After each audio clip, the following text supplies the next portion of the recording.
एक ऐसा murder mystery case जो सस्पेंस और थ्रिलर से भरा हुआ है। यहाँ पर दो कहानियाँ कैसे आपस में मिलती है और इस केस को सॉल्व करती है, देखेंगे आज की कहानी में, जो 2021 में आई कोल्ड केस के बारे में है। तो दोस्तों, अगर आपको हमारे एक्सप्लेनेशन वीडियोस पसंद आती है तो प्लीज हमारे चैनल को सब्सक्राइब जरूर करें। हम आपके लिए ऐसे ही वीडियोस लाते रहते हैं। तो दोस्तों, कहानी की शुरुआत होती है एक लड़की से। उसका नाम है मेधा। मेधा की बात करें तो मेधा एक शादीशुदा लड़की है। वो एक न्यूज चैनल के लिए भूत प्रेत से जुड़ी हुई घटनाओं पर डॉक्यूमेंट्री बनाने का काम करती है। उसे एक चिनू नाम की छोटी सी बच्ची भी है। लेकिन दोस्तों, हाल ही में मेधा ने डाइवोर्स के लिए अप्लाई भी किया है और फिलहाल तो मेधा अपनी बेटी के साथ ही रहती है। खैर, एक दिन सुबह सुबह एक मछुआरा नदी में मछली पकड़ने के लिए जाल फेंकने लगता है, लेकिन उसे मछली मिलने की बजाय एक पॉलीथीन मिलती है जिसके अंदर होता है स्कल यानी कि खोपड़ी। धीरे धीरे ये खबर सोशल मीडिया पर वायरल होने लगती है। तब वहाँ पर मीडिया और पुलिस तुरंत पहुँच जाती है। इसी के साथ वहाँ पर फॉरेंसिक डॉक्टर भी पहुँच जाते हैं। न्यूज मीडिया में फैलने की वजह से पुलिस पर प्रेशर बढ़ने लगता है और फिर पुलिस इस केस को सॉल्व करने के लिए उस पुलिस ऑफिसर के हाथ दे देती है जिसका नाम है सत्यजीत।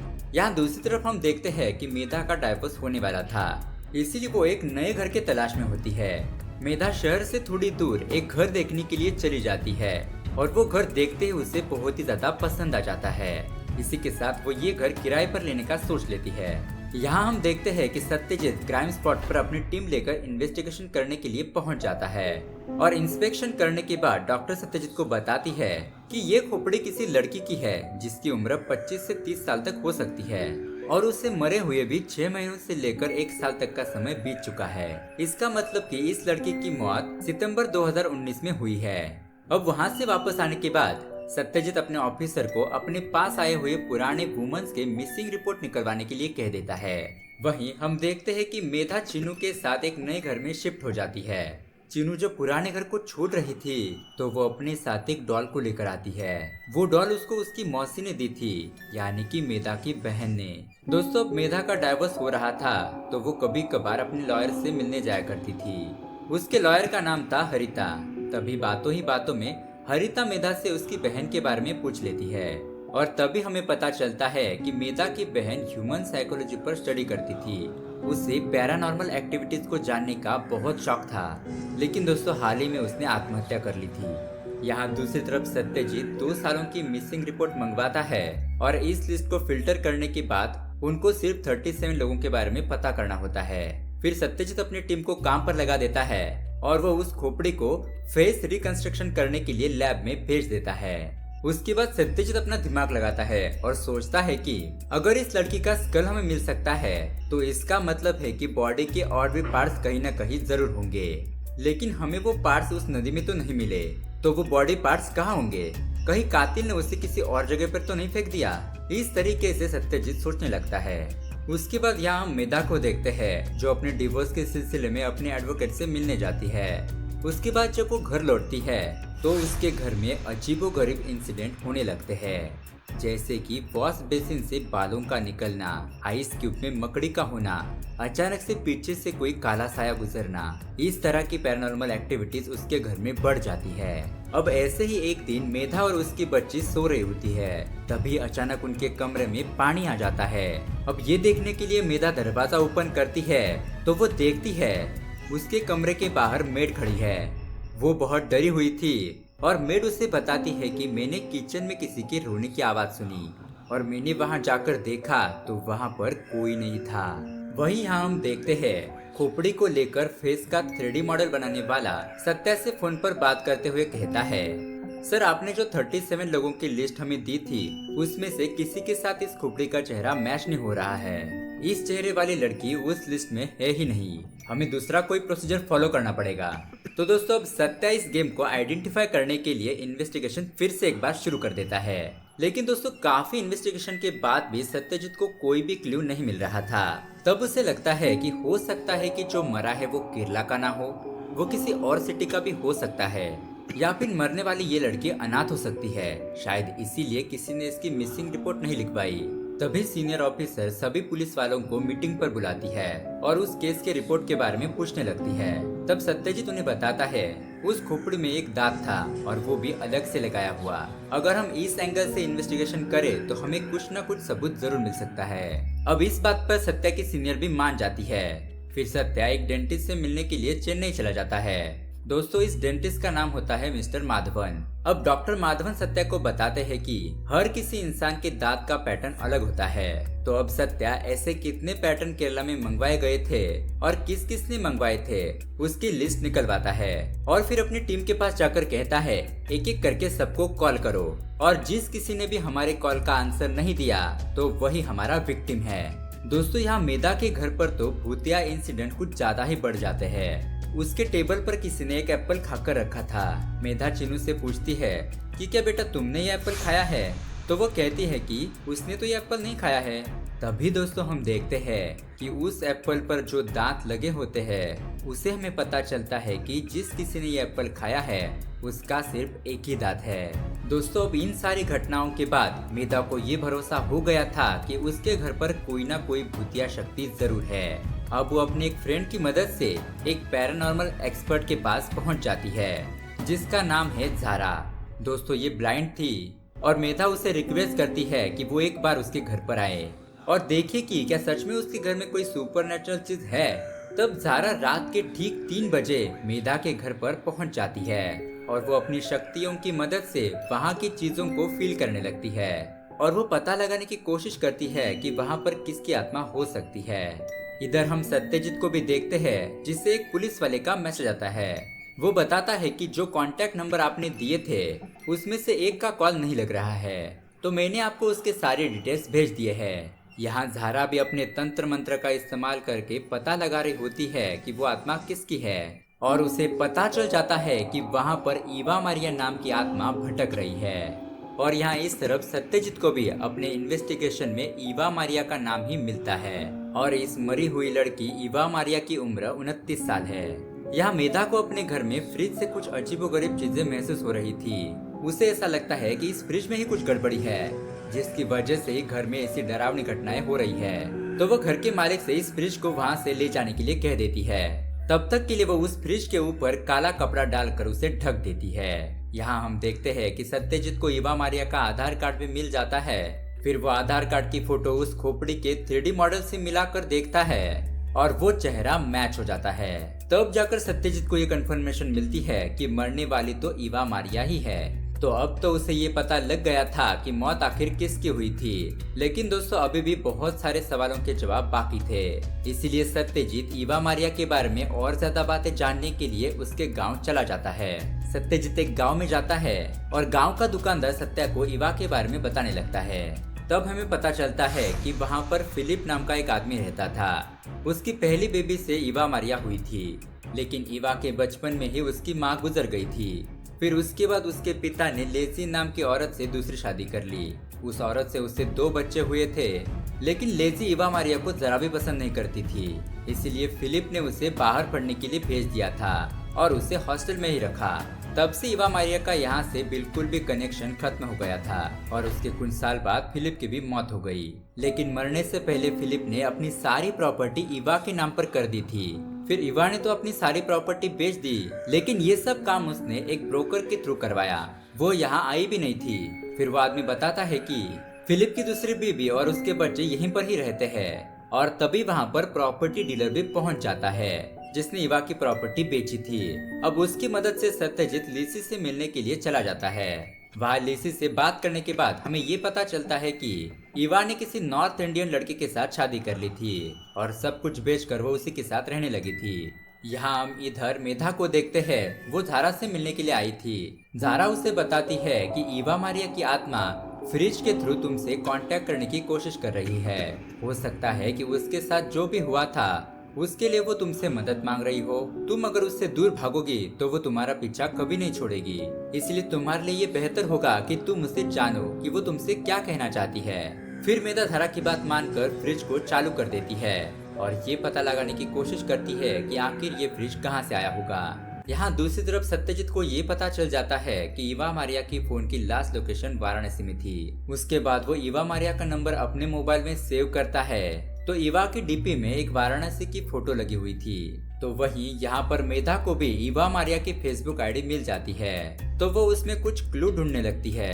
तभी उसे पता चलता है कि उसकी एडवोकेट हरिता इस ईवा की म्यूचुअल फ्रेंड है। इसलिए अब मेधा ईवा मारिया के बारे में पूछने के लिए अपने लॉयर से मिलने के लिए चली जाती है। लेकिन दोस्तों हरिता सिर्फ इतना कहती है कि ये नाम तो कहीं सुना हुआ लगता है, मैं मेरे रिकॉर्ड में चेक करके तुम्हें बताती हूँ। यहाँ सत्यजीत को मैरिज रजिस्ट्रेशन ऑफिस से ईवा के हस्बैंड के बारे में जानकारी मिल जाती है और वहीं से सत्यजीत उसके हस्बैंड को मिलने के लिए निकल जाता है। यहाँ मेधा की लॉयर हरिता मेधा को कॉल करके बताती है कि मैंने ईवा मारिया के बारे में देखा, वो मेरी पुरानी क्लाइंट है। 2019 में उसने अपने पति से डिवोर्स लिया था। उसका जो पति था वो शायद अभी भी तुम्हारे चैनल में काम कर रहा है, जिसका नाम है दर्शन देव। अब ये सुनकर मेधा अपने ऑफिस में दर्शन के केबिन में जाने लगती है। लेकिन हम देखते हैं कि सत्यजीत पहले से ही दर्शन के केबिन में बैठा हुआ था। वो ईवा मारिया के बारे में दर्शन से पूछताछ कर रहा था। लेकिन दर्शन सत्यजीत को कहता है कि आप कल मेरे घर पर आ जाइए, मैं आपको सब कुछ बता दूंगा। उसके बाद दर्शन अपने और ईवा के बारे में सत्यजीत को बताने लगता है। वो बताता है कि मेरी और ईवा की लव मैरिज हुई थी, लेकिन शादी के कुछ सालों बाद हम दोनों में झगड़े होने शुरू हो गए। फिर ईवा ने खुद ही डिवोर्स के लिए अप्लाई किया और ईवा के पास करीब 3 करोड़ रुपए भी थे। उससे कुछ पैसे लेकर मैंने बिजनेस स्टार्ट किया था, लेकिन जब हमारा डाइवोर्स होने लगा तब वो अपने पैसे मांगने लगी। फिर मेरे जो अब प्रेजेंट में ससुर है उन्होंने मुझे हेल्प की और उनकी मदद से मैंने ईवा के सारे पैसे लौटा दिए। फिर वो मुझे कहीं नजर नहीं आई। यहाँ दूसरी तरफ हम देखते हैं कि चेन्नई में रहने वाले डॉक्टर माधवन सत्या को कॉल करके ये बताते हैं कि तुम्हारे ही केस की तरह यहाँ पर एक लड़की का कटा हुआ हाथ मिला है और वो केस तुम्हारे केस की तरह ही अनसॉल्व है। शायद तुम्हारे इन्वेस्टिगेशन में ये कोई काम आ जाए। अब ये सुनने के बाद सत्या उस हाथ के डीएनए रिपोर्ट मंगवाता है और कुछ इन्वेस्टिगेशन करने के बाद उसे ये पता चल जाता है कि ये हाथ ईवा मारिया का ही है। यहाँ इस तरफ मेधा अपनी लॉयर हरिता से जाकर मिलती है। हरिता उसे कहती है कि उस वक्त ईवा मारिया ने डाइवोर्स के लिए अप्लाई किया था। डाइवोर्स होने के बाद मेरी 1-2 बार मुलाकात हुई थी उससे।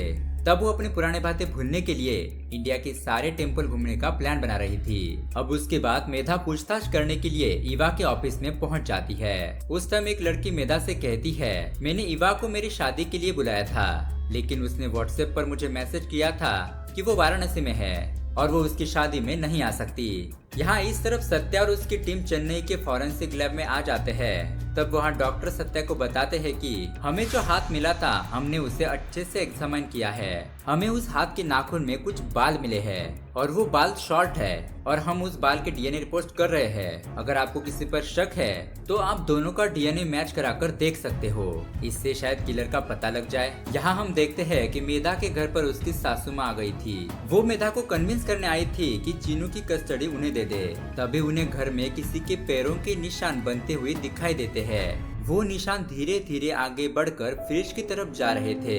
ये देखकर वो बहुत ही ज्यादा डर जाती है और वहाँ से तुरंत ही भाग जाती है। उसके बाद सत्या और उसकी टीम ईवा के हॉस्टल जाते हैं जहाँ ईवा रहा करती थी। ईवा के बारे में पूछने पर वो वार्डन सत्या को बताती है कि ईवा तो यहाँ से बिना बताए ही चली गई थी। उसके बाद में उसका सामान भी एक फ्रेंड आकर ले गई थी। इसी बीच वो सत्या को ये भी बताती है कि कुछ दिन पहले एक लड़की आई थी जो इसी तरह सवाल पूछ रही थी। तब सत्या उसे कहता है कि अगली बार वो लड़की यहाँ पर आए तो मुझे फौरन इन्फॉर्म कर देना। उसके बाद यहाँ सत्यजीत ईवा के फेसबुक प्रोफाइल चेक कर रहा था। तब वो नोटिस करता है कि जो भी रिसेंट फोटोज डाली गई थी उसमें ईवा की शक्ल नहीं थी, बस वहाँ पर रैंडम फोटोज ही पड़ी हुई थी। तभी उसे एक फोटो मिलती है जिसमें उसे एक क्लू मिल जाता है और वो अपनी टीम को तुरंत मीटिंग के लिए बुलाता है। सत्या बताता है कि ईवा के मरने के बाद भी उसका फेसबुक एक्टिव था। उसमें एक फोटो 13 अप्रैल 2020 को डाली गई थी जिसमें कि एक स्टॉल लगा हुआ है। वाराणसी में कोरोना का पहला पेशेंट 4 अप्रैल को मिल गया था और 13 अप्रैल को ये पोस्ट डालने के बाद ईवा का फोन स्विच ऑफ हो गया था। इसका मतलब जो भी क्रिमिनल है वो 6 महीने से वाराणसी में था और ईवा का मोबाइल यूज कर रहा था और अब उसके बाद ही लॉकडाउन लग गया था और सबको अपनी सिटी में वापस आना पड़ा। तो हो सकता है कि क्रिमिनल भी अपनी सिटी केरला में वापस आ गया हो। तो अब हमें ये जानकारी निकालनी होगी कि 13 अप्रैल के बाद वहाँ से वापस कौन कौन आया था। उसके बाद दोस्तों पैसेंजर लिस्ट देखने के बाद सत्या को सारी इन्फॉर्मेशन मिल जाती है और उसमें ईवा मारिया का नाम भी होता है। वहीं पर सत्या को अपने अंकल का नाम भी दिखाई देता है। तो वो अपने अंकल से मिलने के लिए चला जाता है। सत्या अंकल से ईवा की फोटो दिखाकर उसके बारे में पूछने लगता है। तब अंकल बताते हैं कि मैं जिस ईवा से मिला था वो ये लड़की है ही नहीं और ये मर कैसे सकती है, क्योंकि मैंने इसे हाल ही में अपने शहर में देखा है। उसके बाद दोस्तों हम देखते हैं कि सत्या फिर से एक मीटिंग बुलाकर सबको बता रहा होता है कि ईवा के पास काफी ज्यादा पैसा था, तो हो सकता है कि किसी ने पैसे की वजह से ही उसका खून किया होगा और किसी को शक न हो, इसलिए क्रिमिनल उसका फोन यूज करता रहा, व्हाट्सएप पर सबको रिप्लाई देता रहा। उसने 6 महीने तक सबसे बातें की और फोटोज भी अपलोड करती रही ताकि लोगों को लगे कि ईवा किसी स्पिरिचुअल जर्नी पर निकल चुकी है। और एक बात, जिसने भी ईवा का मर्डर किया है वो एक औरत है, क्योंकि उसके शॉर्ट हेयर है। तभी हम देखते हैं कि वार्डन सत्यजीत को कॉल करती है और वो उसे बताती है कि जो लड़की हॉस्टल में पूछताछ करने के लिए आई थी वो टीवी पर आ गई है, जो कि मेधा थी। उसके बाद सत्यजीत मेधा से मिलता है। मेधा और सत्यजीत ईवा के केस की रिपोर्ट के बारे में बात कर रहे होते हैं। मेधा अपने घर में हुए सुपर नेचुरल और बाकी के सारे चीजों के बारे में बताती है। वो उसे बताती है कि उसे ये इन्वेस्टिगेशन क्यों करना पड़ रहा है, लेकिन दोस्तों सत्यजीत उसकी बातों पर यकीन नहीं करता, क्योंकि उसका आत्मा उन पर ज्यादा भरोसा नहीं था। उसी वक्त सत्या को उसके अंकल का कॉल आ जाता है। फिर सत्या उनसे बात करने के बाद मेधा को बताता है कि कातिल का पता लग गया है। ऐसा कहते हुए वो अपने फोन से फोटो निकालकर मेधा को दिखाने लगता है। वो फोटो देखकर मेधा शॉक हो जाती है। और दोस्तों यहाँ पर आता है कहानी का असली क्लाइमैक्स। सत्या मेधा को बताता है और कहानी फ्लैशबैक में चली जाती है, जहाँ पर हम देखते हैं कि हरिता और ईवा कार में जा रहे थे। हरिता ने ही ईवा मारिया का डिवोर्स करवाया था, तो वो उसके बारे में सारी चीजें जानती थी। अब हरिता उसका मूड फ्रेश करने के लिए उसे सलाह देती है कि उसे अपने डिवोर्स को भुलाकर मूव ऑन करना चाहिए। उसके बाद ईवा अपने पति से लिए हुए सारे पैसे लेकर हॉस्टल में रहने के लिए जा रही थी। तब हरिता उसे अपने घर पर ही रुकने के लिए कहती है और ईवा भी मान जाती है। ईवा उनके घर पर रहने के लिए चली जाती है और ईवा के इतने सारे पैसे देखकर हरिता के मन में पैसों को लेकर लालच का भूत आ जाता है। उसके बाद हरिता अपने ही घर में ईवा को गला दबाकर मार डालती है और वो उसके छोटे छोटे टुकड़े करके पॉलीथीन में पैक करके एक लाल कलर के फ्रिज में रख देती है। दोस्तों ये वही लाल फ्रिज था जो हमने मेधा के घर पर देखा था। उसके बाद जब भी हरिता को मौका मिलता वो एक एक करके जगह जगह जाकर बॉडी के पार्ट्स को फेंक देती थी। हरिता को तो ईवा के सारे पैसे मिल गए थे, लेकिन अभी भी उसकी लालच की भूख नहीं मिटी थी। अब हरिता ईवा के आधार कार्ड पर अपना फोटो डालकर खुद ईवा मारिया बन जाती है। उसके बाद वो बैंक जाकर एक नया अकाउंट खोलती है और एक ब्रोकर के थ्रू उसके गांव जाकर उसकी सारी प्रॉपर्टी बेच देती है। फिर वो ईवा का फोन लेकर वाराणसी चली जाती है और वो व्हाट्सएप से सबसे बात भी कर रही थी ताकि सबको ये लगे कि ईवा मारिया अब भी जिंदा है। हरिता अब इसे और भी ज्यादा रियलिस्टिक बनाने के लिए खुद ही वाराणसी घूमने के लिए चली जाती है और वहाँ की फोटो ईवा मारिया के फेसबुक पर पोस्ट कर देती है ताकि सबको ये लगे कि ईवा मारिया वाराणसी से कहीं दूर चली गई है। उसके बाद हरिता वापस आ जाती है और वो सबके बीच एकदम आराम से रहने लगी थी। दोस्तों उसके बाद यहाँ सीन शिफ्ट हो जाता है मेधा के घर पर, जहाँ पर हरिता पहुँच चुकी थी। अब हरिता को पता चल गया था कि जल्द ही मेधा उस तक पहुँचने वाली है, इसलिए वो सारे एविडेंस को मिटाने के लिए मेधा के घर पर पहुँच जाती है। तभी हम देखते हैं कि मेधा के घर पर अजीबोगरीब घटनाएं होना शुरू हो जाती है। वो जो लाल कलर का फ्रिज होता है वो अपने आप ही बंद और खुलना शुरू हो जाता है और उससे खून निकलने लगता है, जिसे देखकर हरिता बहुत ही ज्यादा डर जाती है। लेकिन फिर भी वो आगे जाकर फ्रिज को खोलकर देखती है तो वहाँ पर वही पॉलीथीन की थैलियाँ होती है जिसमें हरिता ने ईवा के टुकड़े करके भर कर रखा था, जिसे देखकर हरिता की हालत बहुत ही ज्यादा खराब हो जाती है। तभी ईवा की आत्मा इस फ्रिज को फोड़ देती है और वहाँ पर बहुत ही बड़ा ब्लास्ट हो जाता है और इस हादसे में हरिता की मौत हो जाती है।